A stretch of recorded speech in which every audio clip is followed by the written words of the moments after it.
Hello everyone.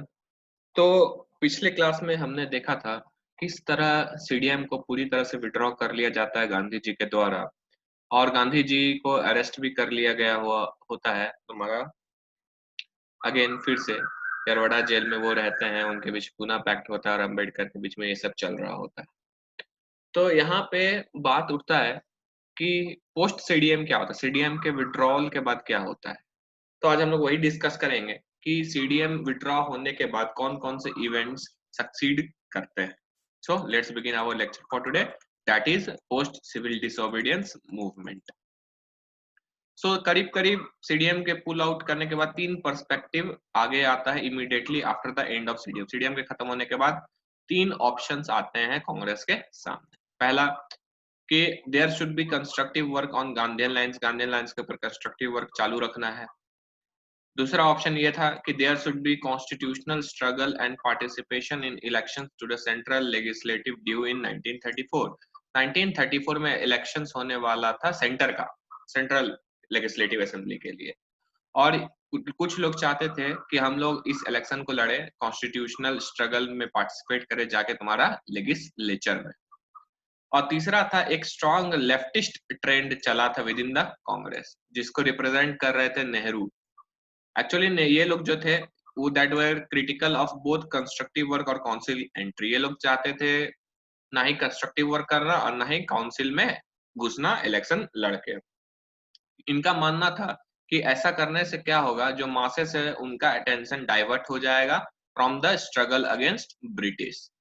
और ये जो सेक्शन था finally they favoured the resumption of mass struggle as they believed masses were ready to fight. ये सोचते थे कि मास स्ट्रगल जो चल रहा था सीडीएम के थ्रू एंड ऑल के थ्रू वो कंटिन्यू करना चाहिए हमें, क्योंकि जो मासेस है, जो लोग हैं वो रेडी है लड़ने के लिए। तो इस तरह का बहुत सारा विभाजन हो चुका था आइडियोलॉजी के बेसिस पर कांग्रेस के अंदर में ही। तो ब्रिटिश ऑफिशियल्स फिर से होप कर रही थी कि कांग्रेस में एक तरह के स्प्लिट आ जाए जैसे कि सूरत में आया था।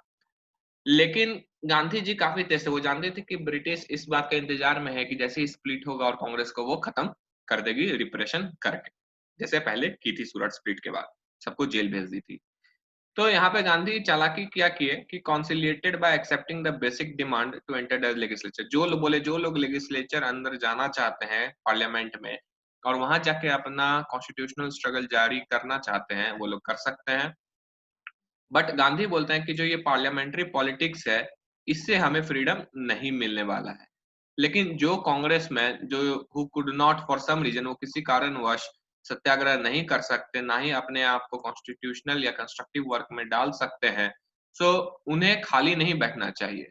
तो वो लोग अपना जो नेशनलिस्टिक या पैट्रियोटिक एक्सप्रेशन एनर्जी है वो कहाँ डालेंगे, वो काउंसिल वर्क में जाके डालेंगे, पार्लियामेंट में जाके आवाज उठाएंगे प्रोवाइडेड। लेकिन उन लोग को क्या होना है कि जो कॉलोनियलिज्म और सेल्फ सर्विंग गवर्नमेंट वाला है उसी में जाके उनका पार्ट नहीं बन जाना, ब्रिटिशर्स का पार्ट नहीं बनना है, उन्हें अगेंस्ट में ही रहना है। तो ये दो सेक्शन को इस तरह गांधी जी शांत करते हैं। वहीं लेफ्टिस्ट सेक्शन जो था, उन्हें गांधी जी समझाते हैं कि हमने जो सीडीएम को विड्रॉल किया, इसका मतलब ये नहीं कि हम ब्रिटिशर्स के आगे जो है झुक गए हैं या फिर कॉम्प्रोमाइज कर लिए हैं इंपीरियलिज्म से। गांधी अवेयर थे कि अभी जो कांग्रेस के अंडर ट्यून है और पावरफुल ट्रेंड चल रहा है, उनके फेवर में कोई नहीं खड़ा है, सब अपने अपने डायरेक्शन में खड़े हैं। इसलिए वो चाहते थे कि अगर वो कांग्रेस में रहेंगे तो वो हमेशा इसका या उसका साथ देने के लिए पक्षपात कहलाएंगे। इसलिए वो अनाउंस करते हैं कि वो कांग्रेस से रेजिग्नेशन दे देंगे, ताकि वो बाहर रह के कांग्रेस को और अच्छे तरीके से सर्व कर सके। और in the elections to the central legislative assembly का फाइनली इलेक्शन होता है तुम्हारा नवंबर 1934 में, और कांग्रेस इसमें करीब-करीब 45 आउट ऑफ 75 सीट जीत जाती है, जो कि रिजर्व रहता है इंडियंस के लिए।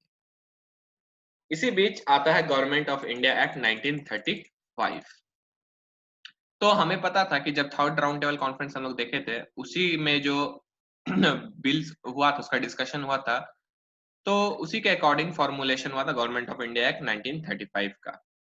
And this was passed by the British parliament in August 1935। इसके कुछ प्रोविजंस मेन यहाँ पे हैं, बाकी हम लोग इंडियन पॉलिटी में भी पढ़ेंगे। तो इसमें कहा गया था कि एक ऑल इंडिया फेडरेशन को बनाएंगे जिसमें ब्रिटिश इंडिया भी होगा और प्रिंसली स्टेट्स कंबाइंड होगा, एक प्रॉपर कंट्री जो आज हम लोग देख रहे हैं वैसा। जो डायरकी प्रोविंसेस में लाया गया था गवर्नमेंट ऑफ इंडिया एक्ट 1919 में, उसे हटा दिया जाएगा प्रोविंसेस से और डायरकी को अप्लाई किया जाएगा कहाँ पे, सेंटर में। एक रेस्पॉन्सिबल गवर्नमेंट यानी वो गवर्नमेंट जो आंसरेबल हो टू द पीपल, वो प्रोविंसेस में लाया जाएगा, यानी स्टेट्स में, नॉट इन सेंटर। मिनिस्ट्रीज जो हैं वो एंजॉय करेगी office under the pleasure of the governor and faith of the house. एक बाय कैमरा लेजिस्लेचर यानी लोकसभा राज्यसभा टाइप वो सेंटर में स्टैब्लिश होगा, और एक फेडरल कोर्ट जैसे आज सुप्रीम कोर्ट कहते हैं वो स्टैब्लिश होगा तुम्हारा दिल्ली में। और भी बहुत सारे प्रोविजन से हम लोग इंडियन पॉलिटी में पढ़े। अगर हम लोग इस गवर्नमेंट ऑफ इंडिया एक्ट 1935 को इवेल्युएट करें और देखें इसमें क्या गलत था क्या सही था, तो इसमें पता चलता है कि बहुत सारा सेफ गार्ड्स और ब्रेक्स प्रोवाइड किया गया था, associating special powers, governor general को बहुत सारे स्पेशल पावर दे दिया गया था, जो कि गलत था। The extension of the system of communal electorate and representation of various interests promoted separatist tendencies which culminated in partition of India। यहाँ पे ये कहना का है कि जो कम्युनल इलेक्टोरेट था, जैसे कि सिख मुस्लिम ये लोग को जो दिया गया था सेपरेट इलेक्टोरेट सिस्टम, उसे एक्सटेंड किया जाता है, और ये एक तरह से सेपरेटिस्ट टेंडेंसी था, लोगों को अलग थलग करने का टेंडेंसी था और पार्टीशन की ओर इंडिया को बढ़ा रहा था। So the act provided a rigid constitution with no possibility of internal growth. Right of amendment was reserved with the British Parliament। मतलब जो दे दिया गया एक्ट में वो दे दिया गया, अगर कुछ चेंज करना है तो उसका राइट जो है इंडिया के पास नहीं है, वो ब्रिटिश पार्लियामेंट में जाके अमेंड होता। तो ओवरऑल कहे तो 9535 एक्ट जो था that was condemned bye nearly all sections and unanimously opposed bye the Congress. सारे लोग जितने थे वो लोग अपोज कर रहे थे 1935 एक्ट को, लेकिन हिंदू महासभा और नेशनल लिबरेशन फाउंडेशन जो था, ये लोग बोलता है कि नहीं, हम लोग फेवर में है गवर्नमेंट ऑफ इंडिया एक्ट 1935 को और उसको काम करना चाहिए, इंप्लीमेंट होना चाहिए। कांग्रेस यहाँ पे डिमांड करती है कि नहीं, हमको ये सब कुछ मत दो, हमको एक कॉन्स्टिट्यूशनल असेंबली दो, यानी एक ऐसा असेंबली जो कॉन्स्टिट्यूशन भारत के लिए इंडिपेंडेंटली फ्रेम कर सके, और जो मेंबर्स हों इस असेंबली में वो इलेक्टेड हों on the basis of adult franchise, और फ्रेम कर सके कॉन्स्टिट्यूशन फॉर इंडिपेंडेंट इंडिया। मतलब एक तरह से इंडिपेंडेंस डिमांड कर रही थी कांग्रेस, बोले उससे कम कुछ नहीं मानेंगे हम लोग। तो 1935 एक्ट में अनाउंस हुआ था कि इलेक्शन होगा, प्रोविंसेस में रेस्पॉन्सिबल गवर्नमेंट आएगा, तो उसी के अकॉर्डिंग 1937 में इलेक्शंस होता है तुम्हारा प्रोविंशियल काउंसिल्स के लिए। सो एक एग्रीमेंट बनता है कांग्रेस के बीच में कि हाँ हम लोग तो इलेक्शन लड़ेंगे, ठीक है, और एक डिटेल पॉलिटिकल और इकोनॉमिक प्रोग्राम पे लड़ेंगे इलेक्शन, लेकिन क्या इलेक्शन के बाद वो लोग जो ऑफिस है, मिनिस्ट्री का ऑफिस है, उसको ज्वाइन करेंगे या फिर नहीं ज्वाइन करेंगे, या फिर गवर्नमेंट फॉर्म करेंगे या नहीं करेंगे। इलेक्शन लड़ेंगे लेकिन उसके बाद क्या करेंगे, इसके ऊपर डायलेमा था कांग्रेस में। सो लीडर्स जैसे कि जवाहरलाल नेहरू, सुभाष चंद्र बोस और बाकी जो कांग्रेस में सोशलिस्ट और कम्युनिस्ट आइडियोलॉजी वाले लोग थे, वो लोग इसके ऑपोजिशन में थे कि ये हम लोग को ऑफिस एक्सेप्ट नहीं करना चाहिए, गवर्नमेंट फॉर्म नहीं करना चाहिए इलेक्शन लड़ने के बाद। क्यों? अगर हम लोग लड़ेंगे तो इसका मतलब हम लोग क्या किया, हम लोग 1935 का एक्ट को एक्सेप्ट कर लिए, जो कि हम लोग नहीं किए हैं, और इससे फ्रीडम स्ट्रगल जो है वो साइड ट्रैक हो जाएगा, वो अलग थलग हो जाएगा। लेकिन एज ए काउंटर स्ट्रेटेजी जो लेफ्टिस्ट थे वो प्रपोज करते हैं एंट्री इनटू द काउंसिल्स। वो बोलते हैं हमें काउंसिल में एंट्री करना चाहिए, और क्या करना चाहिए, वहां पे जो भी हमारे खिलाफ, इंडियंस के खिलाफ 1935 एक्ट के अकॉर्डिंग कुछ भी लॉ आएगा उसको डेडलॉक बना देना चाहिए, उसको आगे बढ़ने ही नहीं देना चाहिए। और इससे क्या होगा, 1935 एक्ट जो काम कर रहा है उसे हम लोग इम्पॉसिबल बना देंगे काम करने से। तो गांधी यहाँ पे क्या करते हैं, वो अपोज करते हैं ऑफिस एक्सेप्टेंस। वो भी बोलते हैं, गांधी जी फेवर में रहते हैं कि नहीं, हमें भी नहीं जाना चाहिए, गवर्नमेंट फॉर्म नहीं करना चाहिए।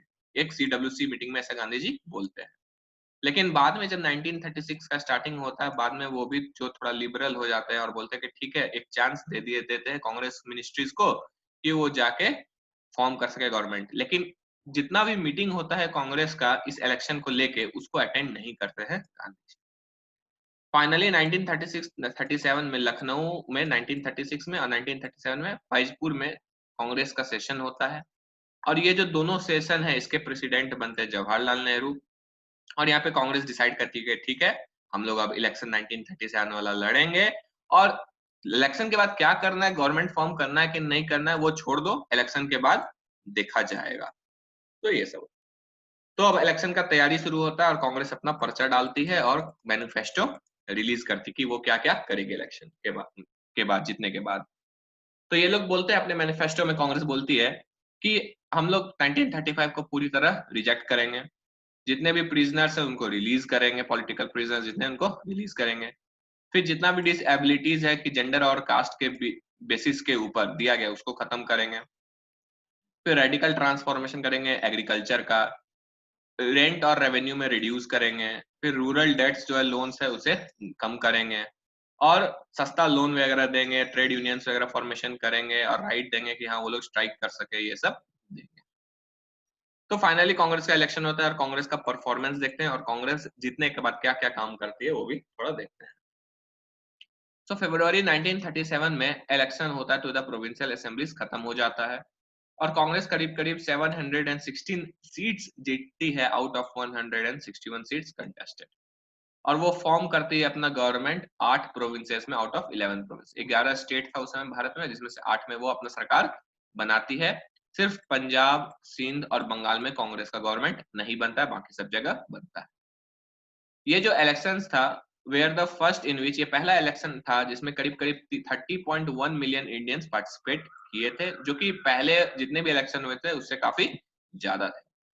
गांधी एडवाइस करते हैं ऑफिस बियरर्स को, जो लोग गवर्नमेंट फॉर्म करते हैं, बोलते हैं कि अपने ऑफिस को टाइटली होल्ड नहीं करना, लाइटली होल्ड करना है, कस के नहीं पकड़ना, लूज पकड़ना, और ऑफिसेस को ऐसे यूज करेंगे इन ए वे नॉट एक्सपेक्टेड और इंटेंडेड बाय द, जिस तरह ब्रिटिश सोच रही है कि लोग ऑफिस को एकदम जोर शोर से यूज करेंगे और ये सब करेंगे, वैसा यूज नहीं करना है।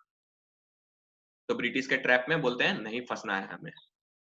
तो कांग्रेस मिनिस्ट्रीज यहाँ पे क्या करती है, फॉर्म करने के बाद अपना गवर्नमेंट फॉर्म कर लेती है फाइनली, और उसके बाद जितना भी कर्ब्स था सिविल लिबर्टी पे, प्रेस पे, उसे रिलीज करती है, ईज करती है, प्रेस के ऊपर से रेस्ट्रिक्शन हटाती है, पॉलिटिकल प्रिजनर्स को रिलीज करती है, रिवॉल्यूशनर्स को रिलीज करती है, बैन जो था ऑर्गेनाइजेशंस, जर्नल्स, बुक्स, ये सब से हटाती है, प्लस जो ऑफिशियल्स एसोसिएटेड थे सीडीएम से उनका पेंशन वापस दिलाती है उन्हें, जो लोग नौकरी छोड़ दिए थे। मीनवाइल उसी वक्त मुस्लिम लीग का परफॉर्मेंस काफी खराब था इस इलेक्शन में, जिसके कारण वो फ्रस्ट्रेट हो चुकी थी। मुस्लिम लीग काफी एनॉय हो चुकी थी कांग्रेस के काम देखने से, और इसी कारण से उसको अपोज करने के लिए वो स्टैब्लिश करती एक पीरपुर कमेटी 1938 में, और इस कमेटी को बोलती है कि तुम एक रिपोर्ट तैयार करो और देखो कि गवर्नमेंट जो है कांग्रेस की हमारे राज्यों में वो जो खराब खराब काम की है, एट्रोसिटीज की है, उसके ऊपर एक रिपोर्ट तैयार करो और उसे पब्लिक करो। तो ये सब किया जाता है मुस्लिम लीग के द्वारा, एंटी कांग्रेस हो जाती है पूरी। अब कांग्रेस में क्राइसिस हो जाता है आगे मेथड ऑफ स्ट्रगल में, कि आगे जो फ्रीडम स्ट्रगल है उसको कैसे बढ़ाया जाए, उसको लेकिन नोक झोंक शुरू हो जाता है कांग्रेस में। सो इन द आफ्टरमथ ऑफ सीडीएम कुछ डायलेमा होता है कांग्रेस के में ही, लेकिन गांधी के परसेप्शन में ऐसा था कि कांग्रेस का जो सरकार है और कांग्रेस के अंदर में ही बहुत सारा करप्शन हो गया है, और जो कांग्रेस के लोग हैं वो काफी इनडिसिप्लिन हो गए हैं ऑर्गेनाइजेशन में। वो खुश नहीं थे क्योंकि बहुत सारा राइवलरीज और पेटी स्क्वेबल शुरू हो गया था कांग्रेस लीडर्स के बीच में, एक दूसरे को नीचा दिखा रहे थे कांग्रेस के politicians. So Gandhi firmly believed that the Congress should first put in house, Gandhi ऐसा बिलीव रखते थे कि पहले कांग्रेस का जो अंदर अंदर में ये सब करप्शन एंड ऑल है ये सबको सही करो, इससे पहले कि कोई मास बेस्ड मूवमेंट वो लॉन्च करे। वह यह भी फील कर रहे थे कि जो मासेस है वो अभी कोई मूड में नहीं है कोई स्ट्रगल का, ऐसा गांधी का बिलीव था। लेकिन जैसे जवाहरलाल नेहरू, सुभाष बोस, ये लोग थे, ये लोग बिलीव कर रहे थे कि नहीं, मासेस जो है रेडी है लड़ने के लिए और हमें स्ट्रगल कंटिन्यू रखना चाहिए। इस वक्त तक सुभाष चंद्र बोस जो होते हैं वो प्रेसिडेंट होते हैं तुम्हारा बंगाल प्रोविंशियल कमेटी, यानी स्टेट लेवल के प्रेसिडेंट होते हैं कांग्रेस के। उनका जो मेन एरिया ऑफ वर्क था वो था कि ले इन ऑर्गेनाइजेशन ऑफ द यूथ को लाना, प्रमोट करना, ट्रेड यूनियन मूवमेंट, ये सब करना।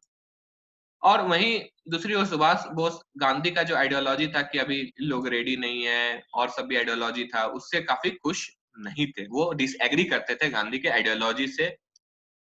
वहीं अदर लीडर्स ऑफ कांग्रेस से भी वो नाखुश थे on many aspects of the struggle of freedom, जिस वे में फ्रीडम स्ट्रगल को चलाया जा रहा था उससे वो कंप्लीट डिसएग्री करते थे सुभाष चंद्र बोस। तो 1938 आते आते फरवरी में हरिपुरा सेशन होता है कांग्रेस का, हरिपुरा नामक जगह में सेशन बुलाया जाता है कांग्रेस का, और इस सेशन के जो प्रेसिडेंट है वो सुभाष बोस बनते हैं, वो चुने जाते हैं, उन्हें कोई अपोज नहीं करते, unanimously he was chose as president of Congress of Haripura session. इस सेशन में अडॉप्ट किया जाता है resolution by the Congress would give moral support to those who are agitating against the governance in the princely states. एक तो British India था और एक प्रिंसली स्टेट्स। प्रिंसली स्टेट में राजा महाराजाओं का रूल अभी भी था, प्रिंस लोग रूल अभी भी कर रहे थे, तो वहां के लोग भी काफी नाखुश थे अपने राजा महाराजाओं से। तो कांग्रेस यहाँ पे रेजोल्यूशन पास करती है कि वो मोरल सपोर्ट देगी उन लोगों को जो लोग अपने राजा महाराजाओं के अगेंस्ट एजिटेट यानी प्रोटेस्ट कर रहे हैं। और फॉलोइंग मंथ्स में, आने वाले महीनों में, इंटरनेशनल सिचुएशन काफी बदतर हो गया, काफी डिस्टर्ब हो गया था और वहां पे क्लियर साइन था कि सेकेंड वर्ल्ड वॉर होने वाला है और उसमें यूरोप जो है इन्वॉल्व होने वाला है। ऐसा इंटरनेशनल सिचुएशन बन चुका था। ये तो था 1938 का कांग्रेस सेशन। फिर आता है 1939 का त्रिपुरी सेशन ऑफ कांग्रेस। ये मार्च 1939 में होता है त्रिपुरी सेशन ऑफ कांग्रेस। लेकिन जनवरी 1939 में सुभाष बोस डिसाइड करते हैं कि वो फिर से इलेक्शन लड़ेंगे तुम्हारा प्रेसिडेंट का पोस्ट का कांग्रेस में। लेकिन गांधी काफी नाखुश थे बोस से, वो नहीं चाहते थे कि बोस कैंडिडेचर बने। और in opposition to Bose, Gandhi ने बोस को क्या किया, अपोज करना शुरू कर दिया और उनके अपोजिशन में पट्टा भाई सीतारमैया नामक व्यक्ति को खड़ा कर दिया एज ए प्रेसिडेंट। लेकिन सुभाष बोस का उस समय पॉपुलैरिटी इतना था कि लोग कहते हैं कि वो गांधी से भी ज्यादा पॉपुलर हो गए थे। हाउएवर, लेकिन सुभाष बोस फिर भी, गांधी भले सपोर्ट कर रहे हैं पट्टा भाई सीतारमैया को, फिर भी सुभाष बोस क्या हो गया, इलेक्शन जीत गए, क्योंकि उन्हें सोशलिस्ट और कम्युनिस्ट आइडियोलॉजी वाले लोगों ने सपोर्ट कर दिया। इस हार के बाद गांधी जी फिर भी कॉन्ग्रेचुलेट करते बोस को कि congratulation for becoming the president of Congress. फिर भी ये एक टोन मार देते हैं कि Pattabhi defeat is my defeat. Gandhi ji बोलते हैं कि पट्टा भाई को मैंने सपोर्ट किया और वो हार गया, इसका मतलब उसका, पट्टा भाई का जो हार है वो गांधी का हार है। ऐसा एक टोन मार दिए बोस को। अब यहाँ पे क्लियर था कि अब जो स्ट्रगल है that was between Gandhi versus Bose issue. अब ये कोई स्ट्रगल का इशू नहीं था, ये था गांधी वर्सेस बोस इशू बन चुका था। फिर मार्च 1939 में फाइनली कांग्रेस का सेशन बुलाया जाता है त्रिपुरी में विथ बोस विक्ट्री। अब बोस जीत चुके थे तो एक पोलराइजेशन हो गया था, मतलब लोग एक एक एक पोल है समझ लो इधर और एक पोल इधर है। ये पोल का आइडियोलॉजी कुछ और है, ये पोल का आइडियोलॉजी कुछ और है। मतलब एक तरफ समझ लो गांधी जी हैं और एक तरफ बोस है। तो इस तरह पूरा बट गया था तुम्हारा Congress in terms of ideology, और मेथड ऑफ स्ट्रगल भी दोनों का अलग अलग था। तो एक तरह से फिर से कांग्रेस में क्राइसिस का नजर आ रहा था on basis of ideology and method of struggle of freedom. अब बोस प्रेसिडेंट बनने के बाद फिर से क्या करते हैं, जो कांग्रेस वर्किंग कमिटी थी और उसमें जो मेंबर्स और लीडर्स थे उनके ऊपर आरोप लगा देते हैं कि ये जो मेंबर्स, ये जो लीडर्स हैं, ये कॉम्प्रोमाइज कर लिए हैं गवर्नमेंट के साथ on the matter of federation. जो क्वेश्चन था कि हमें पूरा एक इंडिया का गठन करना है प्रिंसली स्टेट और ब्रिटिश इंडिया मिला के, उसके ऊपर जो ये लीडर्स हैं कांग्रेस वाले, ये लोग क्या किए हैं, एक कॉम्प्रोमाइज कर लिए हैं ब्रिटिश के साथ। अब इन लीडर्स को ये सुनने के बाद क्या हो, काफी दुख पहुंचता है और ये बोलते कि हम ऐसे प्रेसिडेंट के साथ काम नहीं करना चाहेंगे जो कि पब्लिकली हमारे ऊपर डाउट कर रहे हैं, हमारे नेशनलिस्टिक प्रिंसिपल के ऊपर डाउट कर रहे हैं। इसलिए कांग्रेस वर्किंग कमेटी के जितने भी मेंबर्स थे वो रिजाइन कर देते हैं कांग्रेस वर्किंग कमेटी से। सुभाष बोस इस वक्त क्या बोलते हैं कि हमें 6 महीना का अल्टीमेटम देना चाहिए ब्रिटेन को टू ग्रांट इंडिपेंडेंस। मतलब सुभाष बोस बोल रहे थे कि हम बस 6 महीना का अल्टीमेटम देना चाहते हैं ब्रिटेन को, या तो आजादी दे, और अगर आजादी नहीं मिला हमें 6 महीना में, रिजेक्ट कर दिया गया बाय द ब्रिटेन, तो एक मास सिविल डिसओबीडियंस मूवमेंट हमें लॉन्च करना चाहिए अगेंस्ट ब्रिटिशर्स। बोस बिलीव कर रहे थे इस वक्त कि जो कांग्रेस है इस वक्त काफी स्ट्रांग है और मासेस जो है रेडी है for strive for independence, independence struggle के लिए वो लोग रेडी है। लेकिन दूसरी ओर गांधी थे उनके अपोज में। तो Gandhi on the other hand क्या करते हैं, बोस को काट देते हैं, बोलते हैं उनका व्यू गलत है। और गांधी के सपोर्ट में आते हैं गोविंद बल्लभ पंत नामक व्यक्ति और एक रेजोल्यूशन लाते हैं अगेंस्ट सुभाष चंद्र बोस और बोलते हैं कि नहीं, हम लोग जो है गांधी के पॉलिसीज के साथ जाएंगे, ना कि बोस के पॉलिसीज के साथ जाएंगे। और जो मेंबर्स कांग्रेस वर्किंग कमेटी से रिजाइन कर दिए हैं बोस के अगेंस्ट में, बोस के खिलाफ में, तो अब उन मेंबर्स को वापस इलेक्ट किया जाना चाहिए, but by Gandhi, not by Bose. लेकिन गांधी जी बोस का रेस्पेक्ट करते हुए गांधी जी ये बोलते हैं कि वो कोई वर्किंग कमेटी का मेंबर जो है इंपोज नहीं करना चाहते हैं प्रेसिडेंट के ऊपर, जो कि बोस थे। और बट बोस जो है वो गांधी को जीतने के लिए थे, मतलब वो चाह रहे थे कि किसी तरह गांधी उनका बात मान जाए। तो उनका आइडियोलॉजी है वो मान जाए। So Bose continued his efforts to win over Gandhi's confidence. Gandhi ji का कॉन्फिडेंस जितना चाहते थे, लेकिन कभी भी सक्सीड नहीं हुए। यहाँ पे बोस भी रिफ्यूज करते थे कि नहीं, वो नॉमिनेट नहीं करेंगे कांग्रेस वर्किंग कमेटी का मेंबर्स को, और चाहते थे कि एक इमीडिएट स्ट्रगल लॉन्च करे गांधी जी। वो चाहते कि गांधी अभी मास स्ट्रगल लॉन्च कर दे अगेंस्ट ब्रिटिशर्स। लेकिन गांधी जी बिलीफ का फर्म थे, वो हिलने वाले नहीं थे। तो इस वक्त तक वो सोच रहे थे कि नहीं, अभी टाइम नहीं हुआ है कि हम कोई स्ट्रगल लॉन्च करें। और इस तरह जो थे दोनों एक डिफरेंट डिफरेंट प्लेटफॉर्म पे थे आइडियोलॉजी के। बोस चाह रहे थे कि गांधी अभी लॉन्च करे, गांधी बोल रहे थे कि नहीं, अभी टाइम नहीं हुआ है। अब जो कम्युनलिस्ट और सोशलिस्ट लोग थे तुम्हारा कांग्रेस के अंदर ही, जो कि त्रिपुरी सेशन में प्रेसिडेंट बनवाए थे सुभाष चंद्र बोस को, इलेक्शन लड़वा के जितवाए थे, who had voted in favour of Subhash Bose in Congress president cell Congress में, वो नहीं चाहते थे कि अब गांधी और बोस के ऊपर एक स्प्लिट हो जाए फिर से कांग्रेस में। क्यों? क्योंकि अगर स्प्लिट हो गया तो कम्युनिस्ट और सोशलिस्ट क्या हो जाएंगे, एक माइनॉरिटी हो जाएंगे कांग्रेस में, क्योंकि गांधी का तो बोलबाला था ही। इसलिए वो प्रेफर कर रहे थे कि एक यूनाइटेड कांग्रेस हो, कांग्रेस का विभाजन नहीं हो। और इसके लिए उन्हें क्या करना पड़ा, गांधी को सपोर्ट करना पड़ा। जो लोग पहले बोस को सपोर्ट कर रहे थे वो गांधी के सपोर्ट में आ जाते हैं, और वो चाहते थे कि एक नेशनल स्ट्रगल जो है वो कंटिन्यू रहे, और वो national struggle was of utmost importance. वो गांधी नेहरू का क्वेश्चन तो सेकेंडरी था। वो सोच रहे थे कि अभी फ्रीडम स्ट्रगल जो चल रहा है उसको चलते रहना चाहिए, और इसके लिए जरूरी है कि गांधी जी को सपोर्ट किया जाए। और इसलिए गांधी को फाइनली वो लोग सपोर्ट कर देते हैं, और इस तरह कांग्रेस को टूटने से बचाते हैं।